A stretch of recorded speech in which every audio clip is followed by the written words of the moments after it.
Hey friends, welcome to Just Call Me Viv. Grab a coffee, pull up a chair, and let's talk.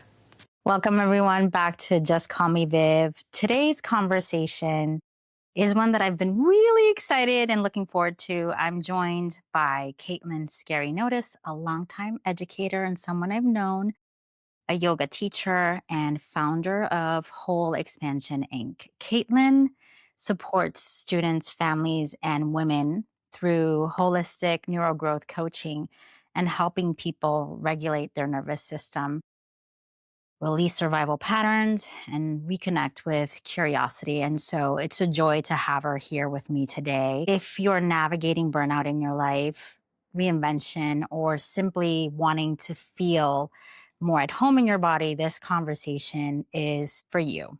So, Katelyn, welcome. Let's start at the beginning. What was the moment when you realized something had to change for you? Thank you so much for that beautiful intro, Vivian. I'm so excited to be here. Oh man, I think there were a couple pivotal moments for me. Probably the biggest one was the pandemic. I was a teacher, I was a cheerleading coach, and I loved both of those things so much. I was so passionate, and I still am.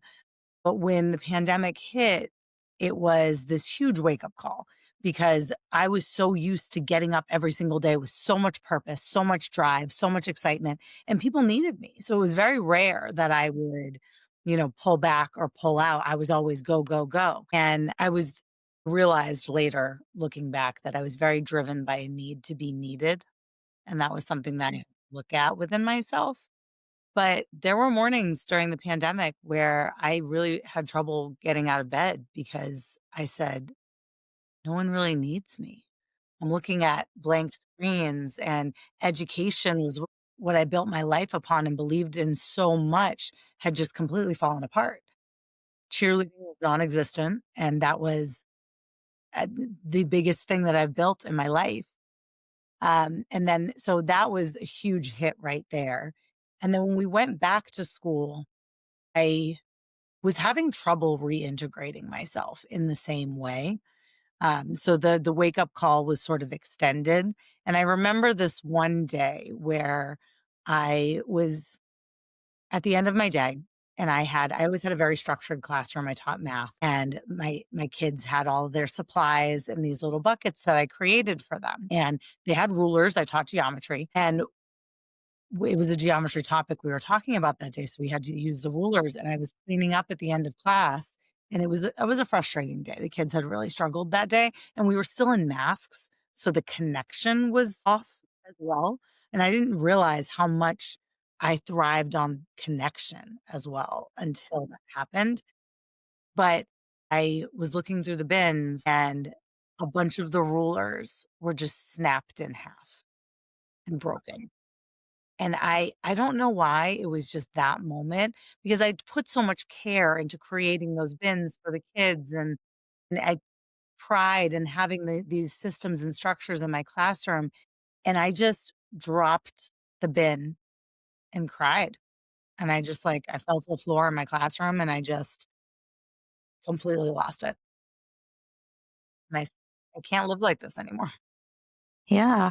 How did that show up for you in your body, not just the way you were thinking? Because I can imagine that was just an overwhelming moment for you.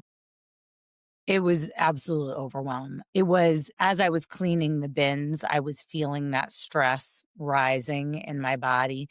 My heart rate was elevated, and I was trying to calm myself down, but I wasn't doing a very good job of it. I was still in my mind repeating everything that had happened in the day. And when I took out all the broken rulers, and my hands just dropped, my body just dropped, just everything. I think everything I was trying to hold together, and the bins were even kind of a symbol of that, right? Like I was really trying to put everything together, and I just couldn't anymore. And I dropped everything that was in my hands. I dropped my body. Everything just fell, and I released. I think it was a big release. I cried. I can't say that I felt better immediately after that release, but it Right. was definitely a release. Hold on to so much. We carry it silently. And I think the symbolism of the containers, right, of the bins holding on to the parts, right, as we're falling apart. And we do it day by day by day. And we don't realize what it costs us. And you've been in education for 15 years. What did that particular story that you shared teach you? And also, like, the human cost, right, to your spirit and to your body and to your emotional well being. I mean, the cost was very high. I had lost my identity completely at a certain point. Many of my friends are coworkers and fellow teachers. So everybody, I recently got married, which is why my last name is Notice now, but it was Scary. And even my friends called me Scary. The kids called me Coach Scary, Miss Scary. And there was a day where somebody, I don't know, I don't even know who it was at this point, because everybody called me by my last name because that was my identity as a teacher and a coach, said, "Hey, Caitlin." I didn't even respond. Wow. They had to be like, "Caitlin, Caitlin." Like, I think they had to physically be like, "Hi," because I didn't respond to my own name because Right. my identity was so wrapped up in the roles that I was playing Right. for other people. I think this is really interesting because we met in the field of education. We get so caught up Yes. in being givers, right? Caregivers as educators. It's normalized that we sacrifice self Yes. constantly to giving, right? Because a lot of us are driven by the passion for what we do and not the earning potential of what we do, right? We love what we do, and that's why we're in the field of education. And I think the sacrifice impacts not only our well-being, but how we navigate the world on a day-to-day basis. And with nervous system buzzing and being talked everywhere today, what does that actually look like for you now? And maybe think about what it looks like for you then when you were going through it or experiencing it, because that's what we would call as therapists a moment of dysregulation, right? Being so overwhelmed, right? So, what does that look like in everyday life for you now? Well, I think, a big realization for me was in how much I was carrying in my body, to go back to what you had said previously, because that moment where I dropped everything and kind of fell apart was in the fall of 2021. I think it was around December 2021, I went to my first yoga class, and it was actually a fellow educator literally pulled into my driveway and said, "You need to go to yoga, you're coming with me." I said, "Okay." And thank God she did. But so, I remember at the end of that yoga class, 2 things really struck me. One was I was in Savasana, and Savasana is like the final pose for anyone who might not know, the final resting pose where your eyes are closed, your body is still. It's essentially a meditation for 3 minutes. And my mind was blank. There was nothing happening in my brain for the first time that I think I could ever remember. So that clearness, that clarity was whoa. And then the lightness as well that came from not having a brain that was so busy, but also in my body. Because I've been an athlete my whole life. So I've always worked out, I've always moved my body. But I also often came from an energy of forcing my body. Like, you need to be better, you need to be stronger, you need to be faster, like go, go, go. Or as a woman, you need to be skinnier, you need to be, more toned, you need to look better. And so it was always this force energy. And for the first time, when I'd, spent this time in my body and moving my body afterwards, I literally felt lighter. Like I had lost 10 pounds, but it was of tension. And so I would say one of the biggest differences for me is that back then I was carrying so much tension in my body unconsciously. I didn't realize how much I was holding. And now I'm so aware of it and aware of when I take on and hold tension and I release it every single day. Even if I'm not doing an actual official yoga class, I stretch my body, I move, I know where I'm holding it, and I'm really intentional about releasing it. It's interesting because I had a similar moment where I essentially ended up in the ER. I was just in a bad place. And I remember the attending physician saying, something has to change because if you don't change your stress levels or learn to manage them in a different way, it's going to kill you. She's like, it's going to kill you. I was just, I was dehydrated. I was overwhelmed. My blood pressure was high, and right, something had to give. And I didn't know where to start. And I started, it was after the pandemic, or during the pandemic, I should say, in 2021, with my yoga practice too, as well. And I found that it helped lift a lot of the heaviness that I think I felt for a long time that we're not able to express, because I think, especially in our environments, we commiserate a lot about the Mm. challenges of being an educator, but we don't always find healthy ways of managing our stress levels or coping with them. We're really good at the commiseration, but not necessarily the healing, right? And taking some responsibility for that ourselves. Being an educator and working with children and adolescents, how do you see that stress, or I would say overwhelm, show up in kids versus the adults? I mean, it shows up in both equally and daily. So in my current role now, I've switched from teaching math to I teach yoga, meditation, and mindfulness at Lawrence High School. Started a program with the kids. It's great. They love it. They're really responding True. well to it. And then I also do instructional coaching with teachers. So I do get to see both sides of this a lot. And it manifests in so many ways. But survival, when you move into survival mode, when your nervous system is activated, the most common responses are fight, flight, freeze, sometimes fawn. But those manifest themselves in frustration, in aggression, in defensiveness, in complete shutdown, in chronic procrastination. And they manifest all of those things manifest in both students and in teachers. And then we're also in close quarters all day and constantly responding to each other's energy.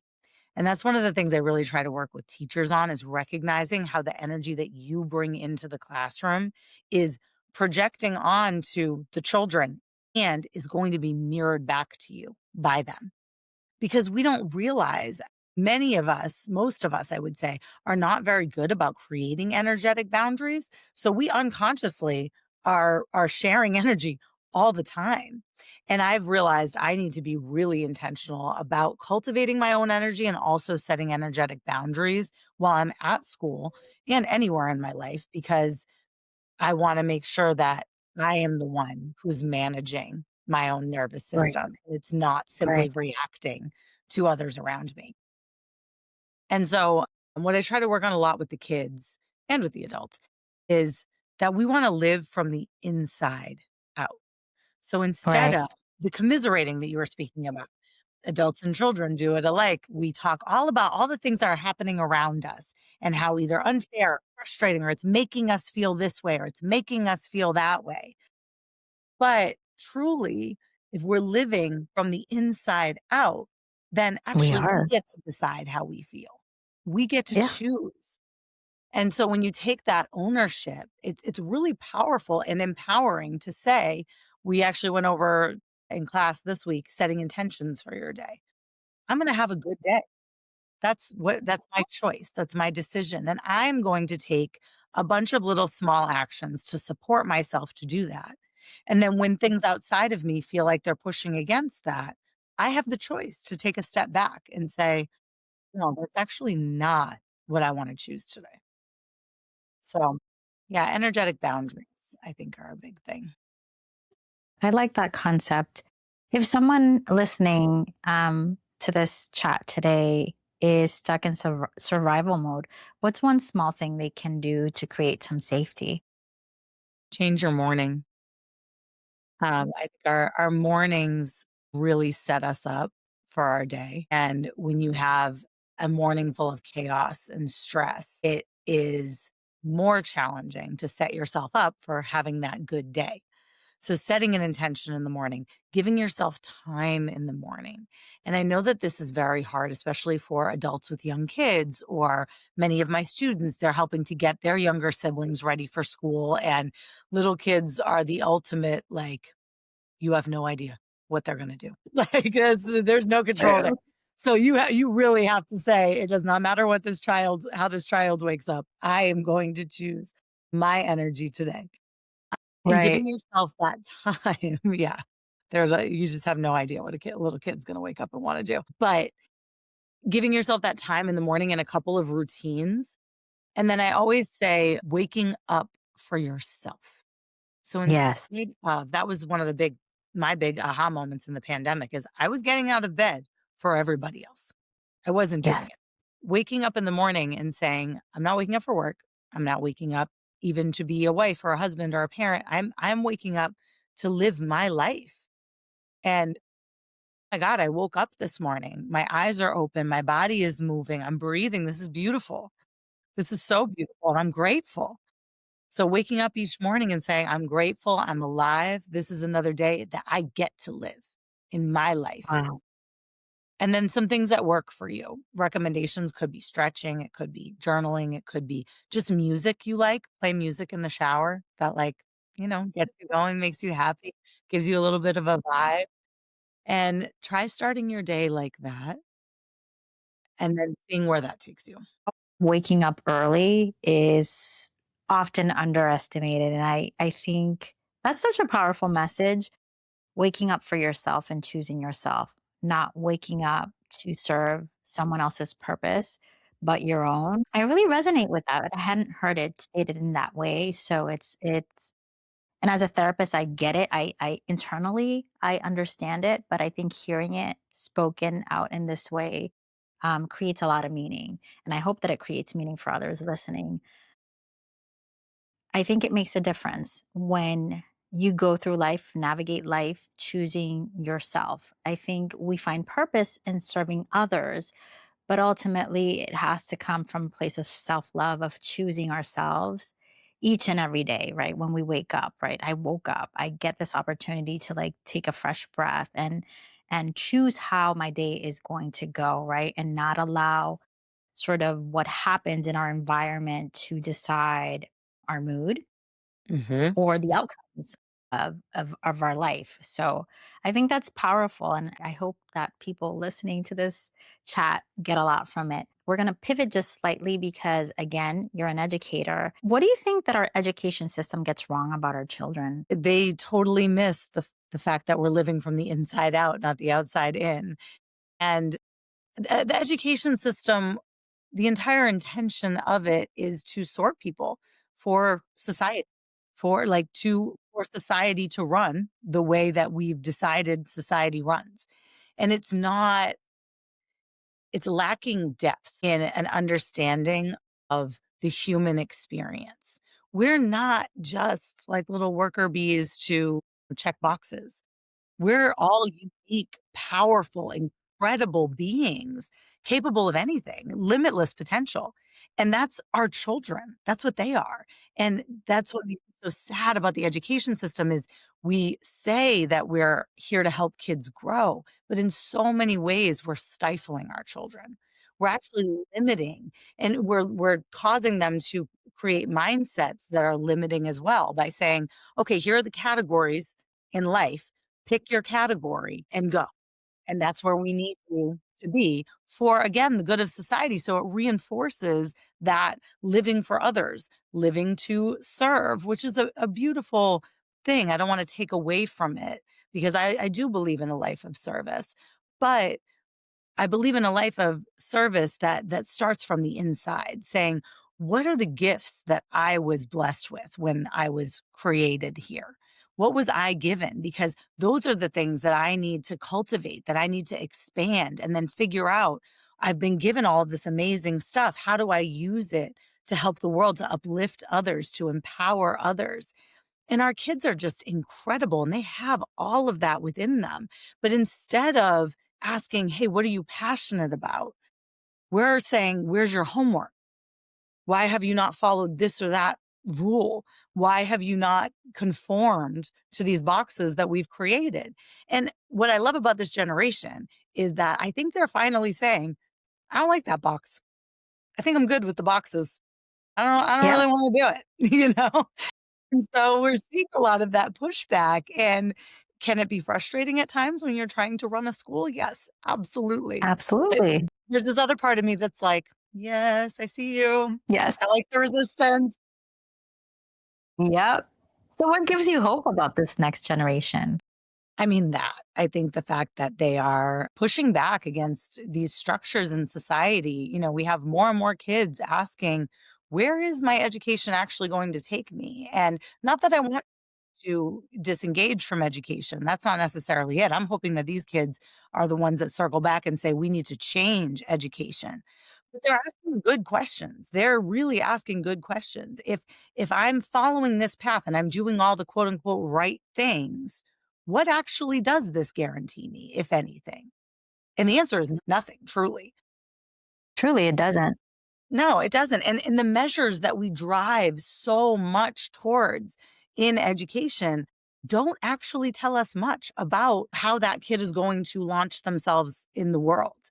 Kids who were straight D students or maybe barely crossed the stage with their diploma own their own businesses and are doing incredible things and expanding their energy in the world.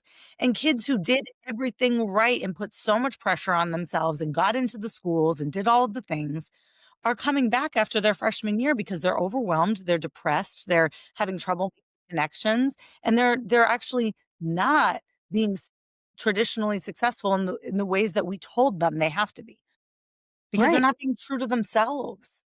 So I just think we're very lost and not driving in the right directions in education in this moment. We need to change. Yeah, I agree. I think that a score on a test, a stellar transcript doesn't guarantee success. And so I think that we confuse kids and lead them to believe that if you do well academically, then naturally you're going to be successful in Safety. life. Yeah, And we think. safety, right? Absolutely. Yeah. Right. We're tricking in many ways, saying, and this is what we think about anxiety when I was having this conversation last night with my daughter about sort of flipping a switch in terms of like our thinking and how our thoughts and what we feed ourselves and our thinking really define some of the outcomes. And it was like a quick conversation and it was like she had this aha moment. But I think with our kids, especially in school, we say if you do well, if you get the straight A's, if you get into the right college, you're going to be successful, right? You're going to have the friends, the house, whatever metrics or outcomes they're hoping for to have a good life. And then we see young adults that have no clarity, lack meaning in their lives, purpose, feel really lost, are disconnected, not only from their families and communities, but also from themselves. Yes. So, Yes. That's the yeah, number one thing. Disconnection from themselves. And we're teaching them to try to force themselves and mold themselves into these pre created boxes when really we should be teaching them to look within themselves and to find what's within them to cultivate and to bring out into the world. yeah. Absolutely. So, how did yoga change from being a practice to a way of being for you? Yoga's sneaky like that, you know? You think you're going for a workout and then it totally changes your life. It's incredible. I would also, to the person who is in survival mode, I would find a yoga mat and then just keep showing up to it, even if it's 15 minutes a day, whatever you can do does incredible things for nervous system regulation, for connecting with your body to be able to really feel and understand where things are being stored in your body and how to support yourself to release it. Yoga is and again, the physical practice of yoga, the asana is only one of the 8 limbs too. So there's Right, so right. much more to yoga as well. It is a life. Yoga is life. I found that yoga my physical practice on my yoga mat translated so much into my daily life. So when I would approach my mat, let's say, and I knew it was a hard class, I knew it was, my primary teacher, and she is a tough yoga teacher. And I would feel nervous or anxious. Am I not going to perform? Yoga is not a performance, right? But I've been taught to approach everything as a performance because I was taught that achievement determines my worth. So I'm approaching this yoga mat as though, oh my gosh, I have to do a good job. And what happens if I don't? And then your mind is going and all of those things are happening. And then I realized once I got past the warm up part of yoga that I was going to be okay. I'm here. Yes. all that matters is that I'm here. I'm present. That's actually the only thing that matters. And Yes. I don't know if people who are not yogis would understand and connect with that, but if you are a yogi, there's that moment where finally the performance, the anxiety, all of these things just drop, and you're like, "I'm here. That's it. That's all I Yeah. need." Yeah. It definitely shifts and changes. I think we have this before you engage in the practice of yoga, you have this preconceived idea of what it is. And so it can feel really intimidating because what you see out in media are these very limber bodies, right? You know, the yoga body and people doing these crazy poses, and you show up to a studio or you turn on that video the first time, you lay out your mat and you're like, oh my gosh, am I going to be able to do that? But I think really understanding the roots of yoga and understanding that the physical practice is just one way of engaging in a yogic practice is really eye-opening, I think, for those of us who've really welcomed it into our lives. And I will say that the person who inspired me has been my mom. My mom has always been that one person who reflects, who's really looked within and looked at alternative practices for healing. And so I think I have her to thank for like exploration of beyond traditional methods of healing, which leads me to my next question. You talk a lot about flow based living.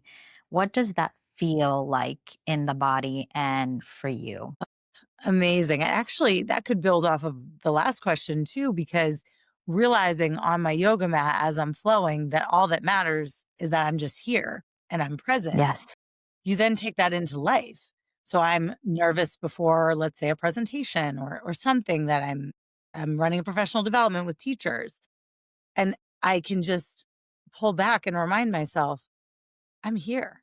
All that matters is I'm here and that I'm sharing my energy. And as long as I'm going in with my whole heart, that's everything right there. Flow took me a while because I had trained myself so well to force myself in everything.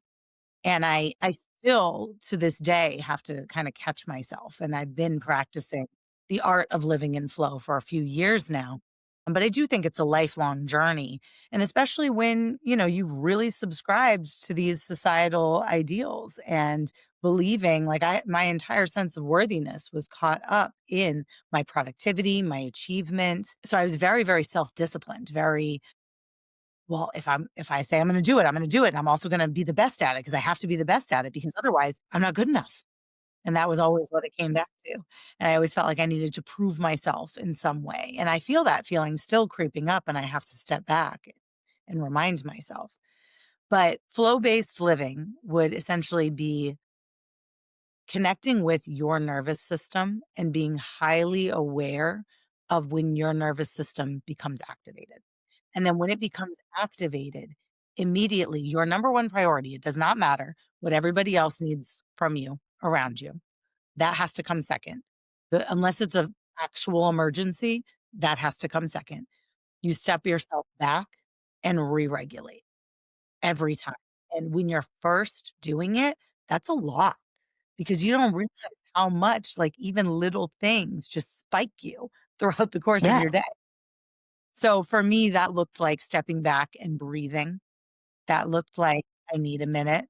In a lot of social situations, I didn't realize how often social situations would heighten me as well. A lot of trips to the bathroom where I would sit and breathe or even do a 3-minute meditation in the bathroom if I had my phone. But finding those ways to re-regulate, now I don't need to be as sort of dramatic as pulling myself out and things like that. So if I feel myself activated by something, I'll often just put my hand on my heart. Nobody even really notices.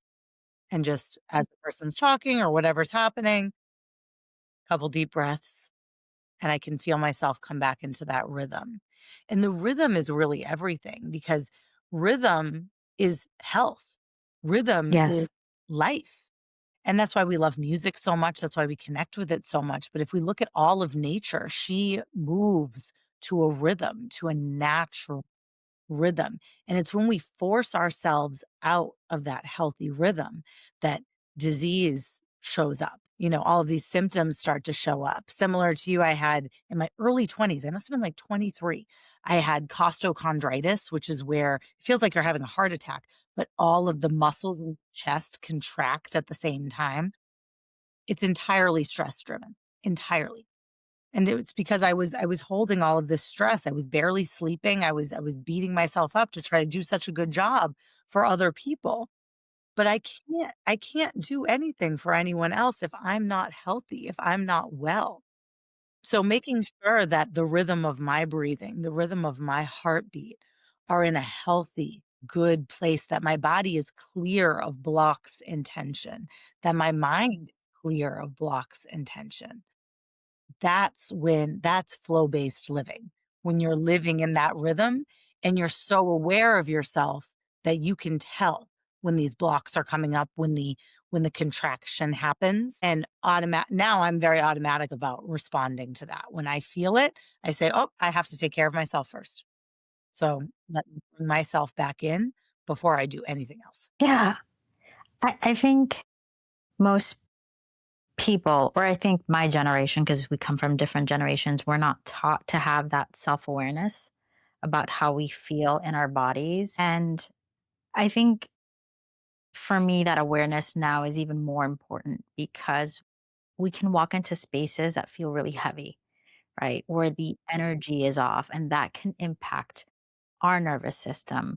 And it's being able to have that recognition, having an understanding that sometimes we have to remove ourselves from conversations and situations that are going to impact us, not only emotionally, but physically.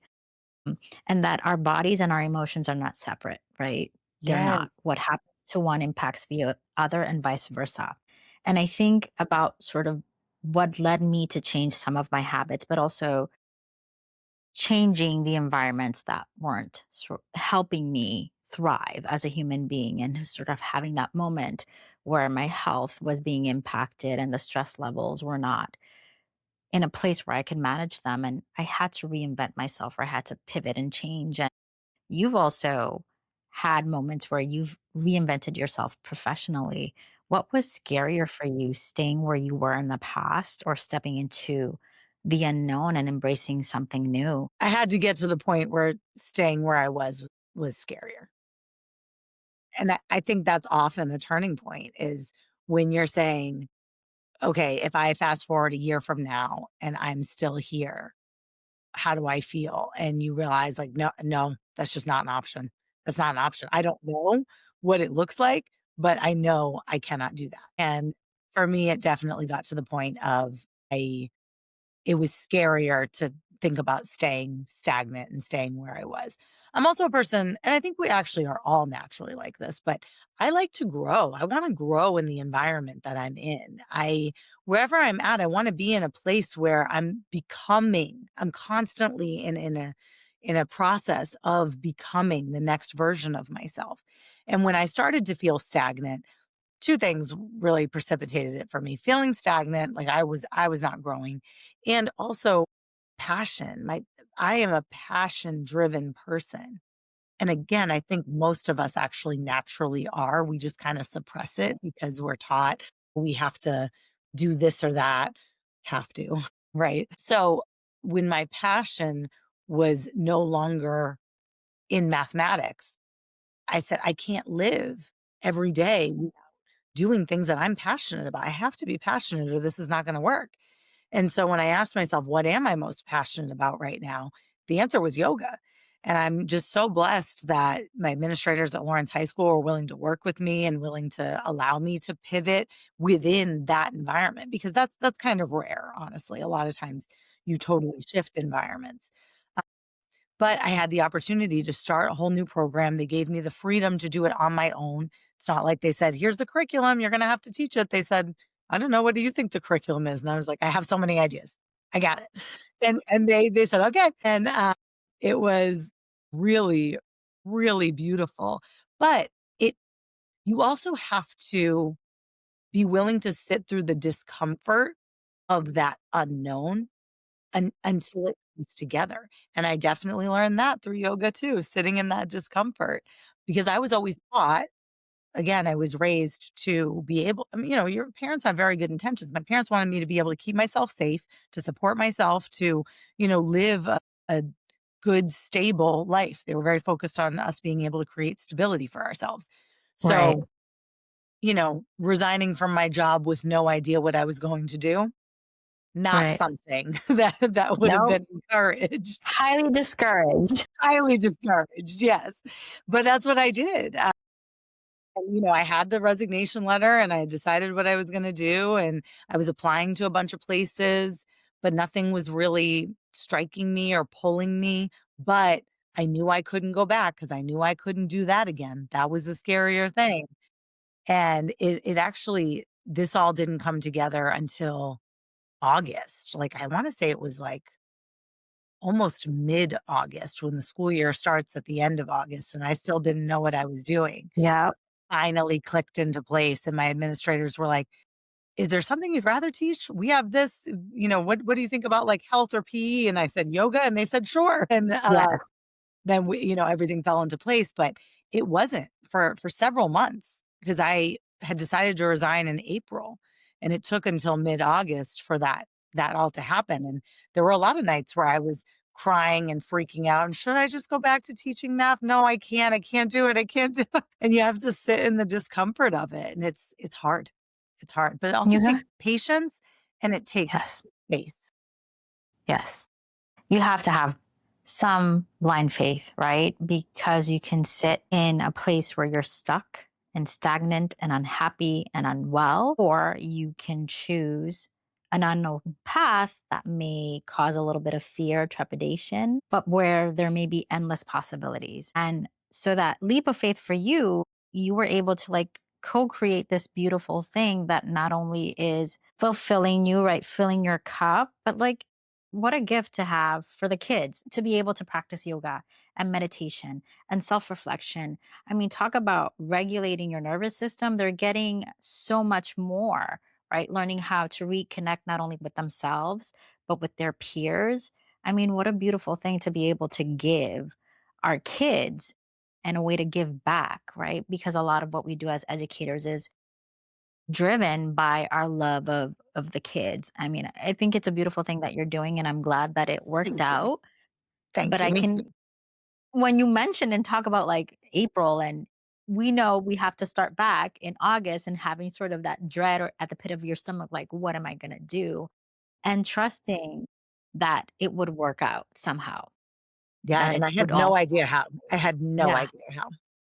And you Yeah. kind of have to trust that it'll work out in some way. And I've had moments in my life where I've had those and I'm like, I'm not sure how it's going to work out, but the belief that it was going to work out in some way. Right. And that belief, I think, is what led me forward instead of remaining where I was, which was an unhealthy place where I was unhappy. So I have to say that leaning into that and having that intuition knowing myself really helped me take that step forward. And also loving yourself, right? Because this is again about showing up for yourself, choosing yourself, and doing ultimately what is going to make you happy. Because so much of what we do is making others happy, right? Like taking care of other people's needs that we forget ourselves. So, what does self love look like when it's not what does it look like for you now?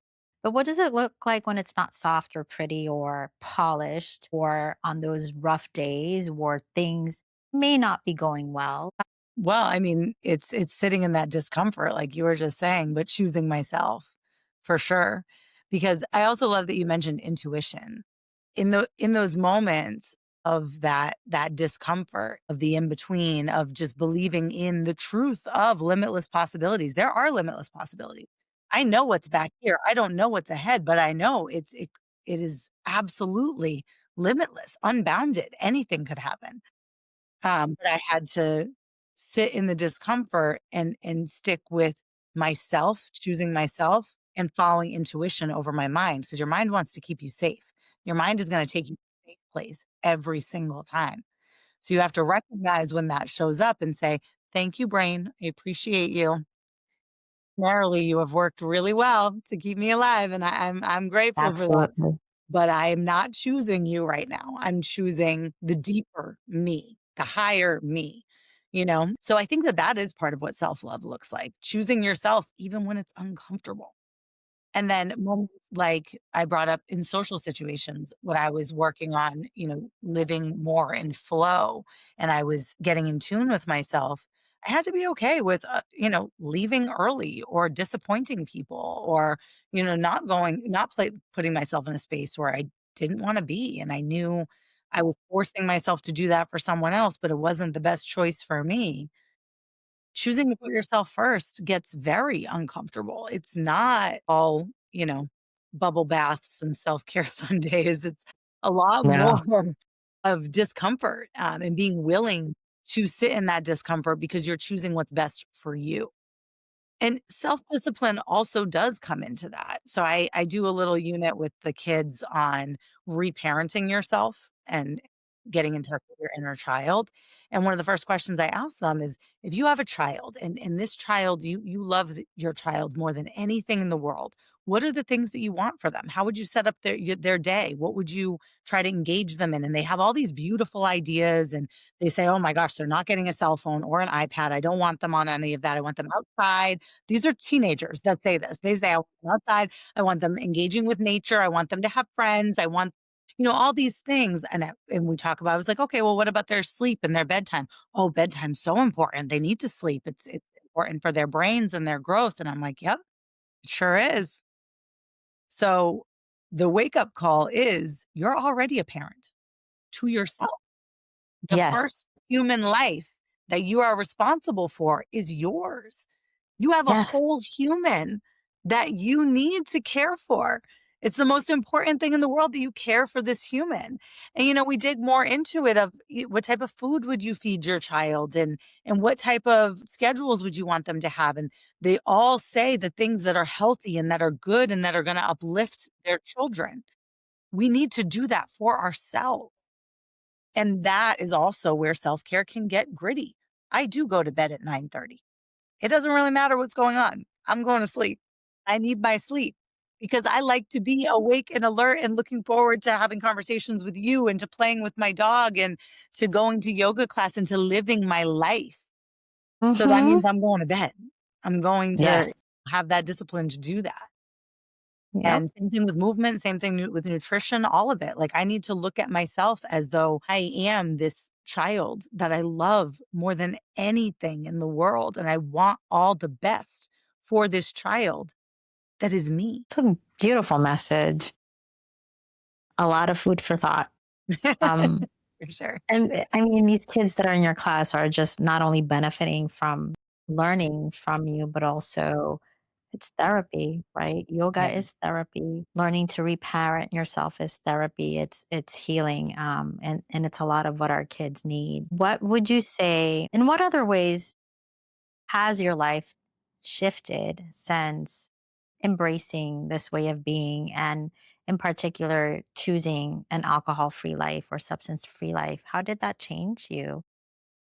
Yeah. Alcohol was definitely a coping mechanism for me through my 20s. And alcohol is so normalized that it's actually terrifying, like, looking back as a non-drinker and just seeing, wow, they really push this stuff on us. It makes me question a lot of things because I do believe alcohol and substances in general, they keep us small. They keep us from stepping We into do. our full potential because 'cause we're numbing ourselves. We're limiting ourselves when we're putting a damper on who we are.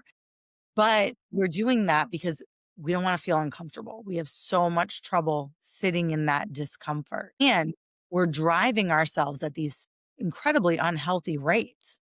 So, when I look at the full picture, there was definitely alcohol use in my house when I was growing up, so I observed it, and it seemed very normal to me that adults would come home and have a drink after work. Like, I thought that that was just what adults do. Also, the high school that I went to and, the kids that I hung out with, there was a lot of drinking in high school, and that was then, like, the social thing or the cool thing to do.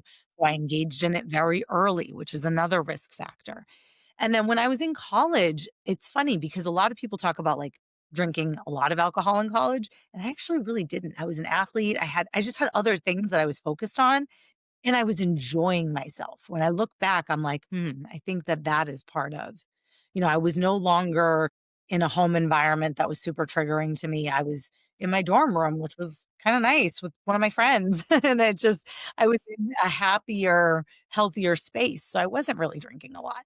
And then enter, the teaching career. Now my stress level was incredibly high. And as much as I loved being at school, I was surrounded by triggering environments and situations and all types of things that I had no control over. And I was trying to be responsive rather than reactive. And then I would beat myself up if I was reactive. And there were just so many negative cycles going on. And my brain was moving like a billion miles a minute, and I could not slow it down. I didn't know how to. I didn't have any tools, which is why, again, I'm grateful to be able to offer tools to teenagers now because I didn't have access to any of that. I'd never heard of it. I didn't know anything about it. So I fell into the same pattern that I had observed as a kid. I would get home, pour a glass of wine while I'm doing, grading or whatever, because work always extended beyond work, which was another not Right. great thing. And then I found that I was becoming dependent on it to slow down my mind, to numb my from processing all of the things that were happening during the day because they were too much for me. They were overwhelming me. Right. And then add to it that it's so socially acceptable and amongst teachers as well, honestly. Like there's a huge alcohol culture and consumption, substance use culture amongst teachers. Prescribed substances, non-prescribed substances, there's a lot going on with that as people attempt to manage an unreasonable amount of stress on a daily basis. And so it's so normalized that now, you're going out with your teacher friends on Thursday, on Friday, on Saturday. So then now you've added in this social element to it. And now it's running your week. And it was a really, really negative pattern that, again, I think it was definitely pandemic. Even pre-pandemic, I was like, I don't, I don't feel great. Like I don't feel like my best self. And I was starting to recognize that I was drinking more when I was upset or going through something or having trouble processing. I was seeing the connections. And then the pandemic also really just made me say, no, I can't live like this anymore. But again, I still didn't have the tools. So it kind of Right. continued, I would say, for a solid 2 year past the point where I was like, I don't want to do this anymore, but I don't know what else to do. And Right. it was continuing those negative patterns. Also, what I didn't realize until I read a lot more about it is alcohol spikes your anxiety. And trying, Absolutely. I was trying to use it to help my anxiety and it was making it worse. And so it was this awful, awful cycle. And it was yoga again that really helped me to break from it because I didn't need it. If I went to a yoga class after work, I came home and I could sleep. I was okay. And then when I started noticing the differences because I got so in tune with my body that I saw how different I felt when I was substance free. I was like, wow. And then now that I've been substance free for at least 2 years, I think. I don't know. I haven't really kept track like that, but or very rare, I would say, like, very, very rare. I've realized the clarity and the freedom that comes with that because you can't the rhythm that I was speaking about, the flow that I was speaking about, substances, poison disrupts that, you know? When you're putting harmful things into your body, you're blocking your body. And the way I talk about it with the kids too is when you're numbing, you're taking whatever emotions are meant to flow. Emotions are energy in motion. They should be moving. And when these emotions are meant to flow and you choose to numb them, now you freeze them.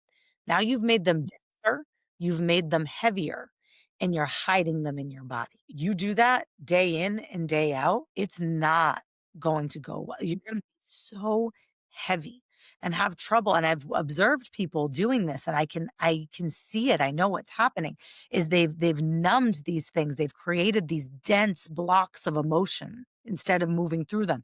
And they've stuffed them in places in their body. And now they're so heavy that they're having trouble getting out of bed. They're having trouble connecting with people because they have nothing left.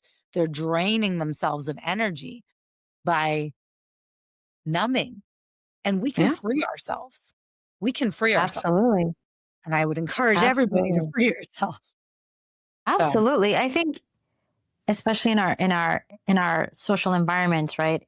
It's so normalized, for people to go after work for a drink, right? That sort of numbing and bottling up your pain, stuffing it, as you mentioned, storing it in your body, in your nervous system, day in, day out, which is again becomes suppressive. No wonder a lot of people struggle with depressive symptoms and anxiety, disconnection, not feeling like themselves, really feeling lost. And I think that's one healthy step towards the journey toward healing, I would say, is taking stock and inventory of the things that you do to cope with living and how are they impacting you overall. And again, a lot of that comes with having not only self-awareness but taking some accountability for ourselves, right? And I mean that takes ownership, but also that comes with choosing yourself and learning how to say no. And sometimes certain relationships have to end in order for you to thrive, right? So I think I love all of this beautiful conversation that we're having. If you were talking to someone in this moment who's feeling like they're in a similar place that you were, or maybe they're feeling stuck, they're not feeling brave or courageous enough to take that next step, um, what would you tell them? What would you, that one small action that they could take to become unstuck or move away from being stagnant or create the change in their lives to move forward and thrive? I mean, they're going to have to take an action for sure. For sure. I think that would be the biggest thing. There are multiple actions that can be taken. But you have to choose one and just take a step and then be consistent with it. Choose one thing, whether it's stretching your body in the morning, writing gratitude in the morning, connecting with your breathing, just taking deep breaths a couple times a day. It Any one of those things can be that little cracking open of the door that then opens everything for you. But you have to choose one thing and then commit to it and start to notice how it makes you feel and how it moves through you, how it changes how your energy moves through you. For me, I mean, if I'm going to be biased, but if I can choose your action for you, I'm going to take you to a yoga class. I'm going to say, this Yes. time next week, we're going to do it and just make it consistent just because I think connecting, it's incredible what happens when you just keep showing up for yourself. It's incredible. Caitlin, thank you so much for having this conversation with me and for being so grounded and holding space for growth. If something in this episode resonates with anyone out there, I'd love for you to like, subscribe, share it with a friend. And until next time, please take care of yourselves. Thank you.